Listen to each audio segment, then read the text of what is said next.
खुलुमबाय फरायसाफोर फिन खेबसेबाव नोंसोरखौ आंनि बे भिडिअआवहाय आरो चेनेलावहाय बरायनाय जाबाय। दायो नोंसोर स्क्रिनाव मोनसे कुइसन नुनो मोनदों। आं बे कुइसनखौबो नोंसोरनि थामहिनबा जोंनि क्लास 10 नि सानखान्थि आयदानि सोंनाय बिदां 2.3 निफ्राय लानाय जादों। आरो नोंसोरो बिजाबहाय चेक खालामना नायनो हागोन, अब्ला नोंसोरो बे कुइसनखौ नुनो मोनखाथारगोन। दानिया बे कुइसना जोंखौ मा बुंदों? नैथि बिदा गोबां राशिखौ सेथि बिदा गोबां राशिजों राननानै सेथि बिदा गोबां राशिया नैथि बिदा गोबां राशिनि सानजाबगिरि नंगौ ना नङा नायग्रोम होनना बुंदों। थामहिनबा गाहायाव मोनफ्रोमबो कुइसनाव जोंनो जरासे जरासे बिदा गोबां राशि होनाय जादों। बेयो मोनसे बिदा गोबां राशि, बेयो मोनसे बिदा गोबां राशि, बेयो मोनसे बिदा गोबां राशि, बेयो मोनसे बिदा गोबां राशि, बेयो मोनसे बिदा गोबां राशि, बेयो मोनसे बिदा गोबां राशि। थ' बेफोर जाबाय सेथि बिदा गोबां राशि, बेफोर जाबाय नैथि बिदा गोबां राशि। दा जोंखौ मा सोंदों? सेथि बिदा गोबां राशिजों नैथि बिदा गोबां राशिखौ राननायाव बा राननायनि उनाव जों बुंनांगौ जे सेथि बिदा गोबां राशिया नैथि बिदा गोबां राशिनि सानजाबगिरि नंगौना नङा। दा खोथाया जाबाय, जेब्ला जों सेथि बिदा गोबां राशिजों नैथि बिदा गोबां राशिखौ रानगोन, राननानै फोजोबगोन, अब्ला जों बोरै बुंनो हागोन जे सेथि बिदा गोबां राशिया नैथि बिदा गोबां राशिनि सानजाबगिरि नंगौ ना नङा? बाथ्राया एखेबारे सिम्पोल। जों जेब्ला सेथि बिदा गोबां राशिजों नैथि बिदा गोबां राशिखौ रानगोन, राननायाव जुदि आद्राया लाथिख' जायो, राननायाव जुदि आद्राया लाथिख' जाहैयो, अब्लानो जों बुंगोन मा सेथि बिदा गोबां राशिया नैथि बिदा गोबां राशिनि मोनसे सानजाबगिरि नंगौ। आरो जुदि आद्राया लाथिख' ओंखारा, लाथिख'नि अनगा गुबुन ओंखारो, बेनि ओंथिया मा? सेथि बिदा गोबां राशिया नैथि बिदा गोबां राशिनि सानजाबगिरि नङा। अके, आसा खालामो खोथाखौ बुजि मोनदों। थ' फै कुइसन नाम्बार 1 खौ खालामना नायदोनि। थ' कुइसन नाम्बार 1 सलुशन। बेवहाय सेथि नाय लिरदों हा। सेथि बिदा गोबां राशिया मा दङ जोंहा? t square minus 3। नैथिया मा दङ जोंहा? 2t to the power 4 plus 3t to the power cube माने 3t cube minus 3 square minus 9t minus 12। थ' जोङो सेथिजों नैथिखौ राननांगौ, बेनिखायनो एकदम सिम्पल भाबै रानगोन जोङो 2t to the power 4 plus 3t cube minus 2t square minus 9t minus 12। माया रानगोन? t स्क्वायर माइनास 3आ। राननायनि नियमखौ आं अलरेडि फोरोंखाबाय, थेवब्लाबो जुदि नोंसोर बुजि मोनाबा प्लिज अननानै बै आगोलनि जा सेथि नैथि जोंहा राननायनि नियम दोङो बेखौ फोरोंनायखौ नायबानो जाबाय। थ' जों मा खालामनांगोन? बेवहाय 2 होनांगोन आरो t स्क्वायर होनांगोन, अब्लासो मा जागोन? t square t to the power 4 जागोन आरो 2 आ मा फैगोन? 2t टू दी पावर 4 जागोन। थामहिनबा बेबो प्लास खाय प्लास 2t टू दी पावर 4 आरो जिहेतु बियो प्लास, जिहेतु जेबो माइनास सिन गैया, जिहेतु प्लास, थ' बेबो जोंहा मा जानांगोन? प्लास जानांगोन, अब्लासो नैबे प्लासआ मा जागोन? अट'मेटिक माइनास जागोन होननानै बुंदों। थ' मोनसेया प्लास मोनसेया माइनास, थ' प्लास माइनास मा जाखो? 0। थ' जोङो गासिबो बेलायाव बिदिनो 0 खालामनो नाजानांगोन। थ' बे मोनसेयाथ' जोंहा बेसेबां जाबाय? आरो 3 into 2t स्क्वायर मा जागोन? 3 into 2 6t square 6t square. बे मोनसेया माइनास, बे मोनसेया प्लास, थ' plus minus minus, minus automatic plus. Okay, थ' जोंहा आरो बेलेग सानजाबनो गोनां बिदि गैबावला। थ' बेनिखायनो मा जागोन? Minus 12 minus 90। अके, थ' बे मोनसेया जाबाय जोंहा माइनास, बे मोनसेया प्लास, थ' प्लास माइनास माइनास, प्लासआ गिदिरखाय मा जागोन जोंहा? प्लास 4t स्क्वायर। अके, आगोव थालांदो जोंहा माथिं? प्लास 3t क्यूब थालांदों, बेथ' जोंहा 0 जाबाय। अके, थ' दानिया जोंहा नै बिदाखौ लाथिख' खालामनांगौ, जिहेतु बिनि पावारा गिदिरसिनद्राय।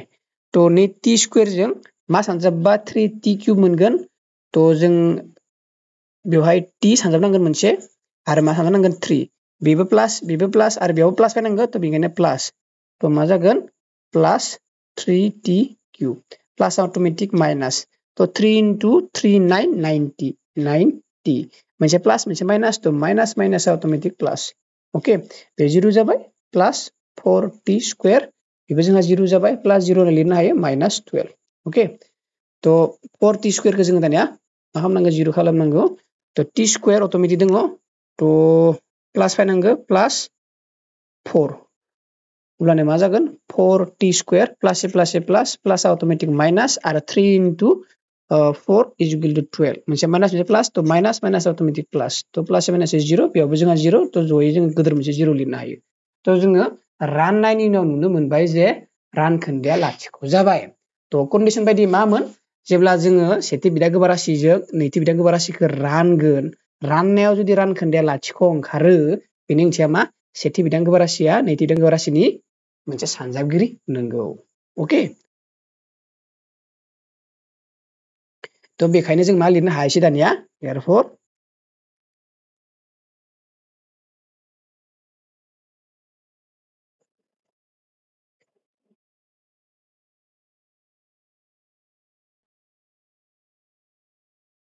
तो मा बुंनो हायो सेथि बिदा गोबां राशिया नैथि बिदा गोबां राशिनि सानजाबगिरि नंगौ ओके तो आसा खालामो नोंसोरो बुजि मोनबाय तो दानिया फै क्वेश्चन नम्बर 2 खौ खालामनो नाजादोंसै दानिया क्वेश्चन नम्बर 2 सल्यूशन सेथि बिदा गोबा राशिया मा दङ x square plus 3x plus 1 नैथिया मा दङ जोंहा नैथिया दङ जोंहा 3x to the power 4 plus 5x to the power cube minus 7x square plus 2x plus 2 okay okay तो जोङो राननांगौ होनना बुंदों जोङो सेथि बिदा गोबा राशिजों नैथि बिदा गोबा राशिखौ राननांगौ राननायाव जोंहा आगोलनि जा नियम बिदिनो खालामगोन 3x to the power 4 plus 5x cube minus 7x square plus 2x plus 2 okay ओमफ्राय सेथि बिदा गोबा राशिया जोंहा x square plus 3x plus 1 तो मा सानजाबबा जोंहा बेजों मा सानजा x स्क्वायर जों मा सानजाबा 3x to the power 4 फैगोन जुदि जोङो 3x सानजाबोब्ला 3x स्क्वायर सानजाबोब्ला मा फैगोन 3x to the power 4 बेबो प्लस तो बेयो प्लस ओके प्लस अटोमेटिक मा जागोन माइनस जागोन ओके तो बे खोथाया बेनिफ्राय बे जुदि सानजाबबायबा बेबो सानजाबगोन 3 into 3 9x cube 9x cube बेबो plus plus automatic minus 1 into 3x square 3x square बेबो प्लस अटोमेटिक माइनस तो आरो जानो गोनां जेबो गैला तो जोंहा बिखिना प्लस 2 प्लस twice x आरो बे मोनसेया माइनस बेबो माइनस तो माइनस जोंहा मा जागोन प्लस जागोन तो सिना खिन्थु माइनस थागोन 10x square ओके बे मोनसेया माइनस बे मोनसेया प्लस माइनस तो माइनस सा गिदिर तो माइनस 4x square सरि 4x cube इनिफ्राय बिथिं मा जागोन मोननैबो प्लस माइनस से माइनस 0 ओके तो मा सानजाबा दानिया माइनस 4x cube फैगोन x square दङ अलरेडी तो x मोनसे सानजाबावनांगोन तो 4 सानजाबावनांगोन आरो माइनस सानजाबावनांगोन जितु बे प्लस बे माइनस जागोन प्लस माइनस तो माइनस 4x अब्लानो मा जागोन 4x cube माने अब्ला माइनस जागोन माइनस अटोमेटिक प्लस जागोन ओके तो बेथ' सानजाबाय बेनि खेबसे दानिया बेजों सानजागोन खेबसे 3 into 4 12x square plus minus बेयाव automatic plus 1 into 4x plus minus automatic plus okay आसा खालामो बुजि मोनदों तो बे जाबाय जोंहा 0 ओके बेनिफ्राय बेयो प्लस माइनस बेयो माइनस बेयो प्लस तो प्लस माइनस जागोन प्लस गिदिर तो प्लस 2x square आरो मोननैबो प्लस जोंहा बेवहाय तो प्लस जागोन प्लस 6x प्लस 2 ओके दानिया मा खालामनांगोन मा सानजाबबा जोंहा 2x square फैगोन x square दंखायो बेयाव प्लस 2 बेबो प्लस तो बेयाव मा जागोन plus 2x square 3x into 2 6x okay plus पर ऑटोमेटिक माइनस 1 into 2 2 बेबो प्लस ऑटोमेटिक माइनस ओके तो टोटली 0 थ' मा मोनखो सेथि बिदा गोबा राशिजों नैथि बिदा गोबा राशिखौ राननायाव जों बेयावबो मा मोनखो लाथिख' मोनबाय।